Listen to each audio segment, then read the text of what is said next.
Matapos nga po ang matagal na paghihintay, nakuha na ng Dallas Mavericks ang kanilang unang panalo laban sa Toronto Raptors. Hindi rin naman nila ito magagawa kung wala ang tulong ng kanilang point guard na si D'Angelo Russell na siyang naging difference maker.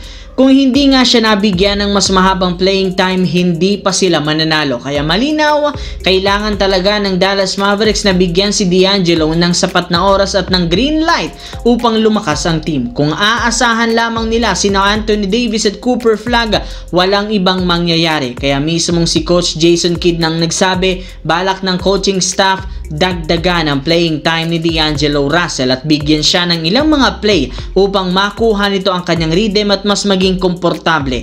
May ilang mga fans ang nagsabi na kung simula nga nang inilagay nila si D'Angelo sa starting point guard, marahil at malamang sa malamang maganda sana ang kanilang record sa ngayon. Samantala, nagtrending ang pangalan ni Austin Reeves sa social media ngayong araw matapos niyang buhati ng Los Angeles Lakers laban sa Sacramento Kings sa pagtatala niya ng career high 51 points. Kaya puro papuri ang kanyang natanggap mula sa mga fans at analyst.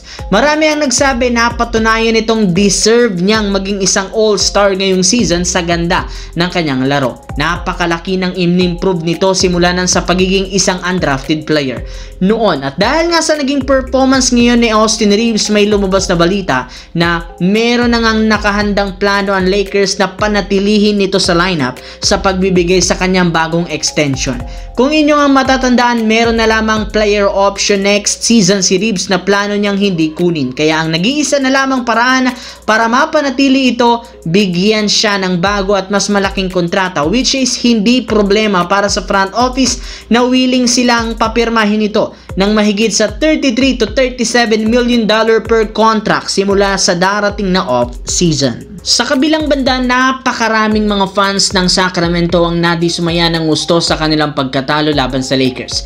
Dapat sana makakakuha sila dito ng easy win sa pagkawala ni Luka Doncic. Ngunit mali ang inakala matapos silang matalo ng team na pinangunahan ni Austin Reeves na siyang nagpabagsak sa kanilang record sa 1-2. Pero kahit hindi maganda ang kahihinatnan ng naging laro, may ilang magandang bagay ang nangyari katulad ng pagkakaroon dito ng mas magandang performance ni Russell Westbrook sa pagtatala niya ng 18.6 rebound, 6 assist. Ito ang pinakamagandang laro niya simula nang sumali siya sa Kings. Mas ganado dahil unti-unti na nga pong nagagamay nito ang playing style ng team at galaw ng kanyang makakampi. Kaya mas nagiging madali para kay Westbrook na mag-adjust. Pero hindi lang naman yan ang mismong rason bakit nagkaroon si Westbrook ng maayos na performance, bagkos dati pa sinusubukan nitong magtala ng malaking punto sa tuwing nakakalaban niya ang dating team na Los Angeles Lakers upang makabawi siya sa ginawa nga daw nito sa kanya noon.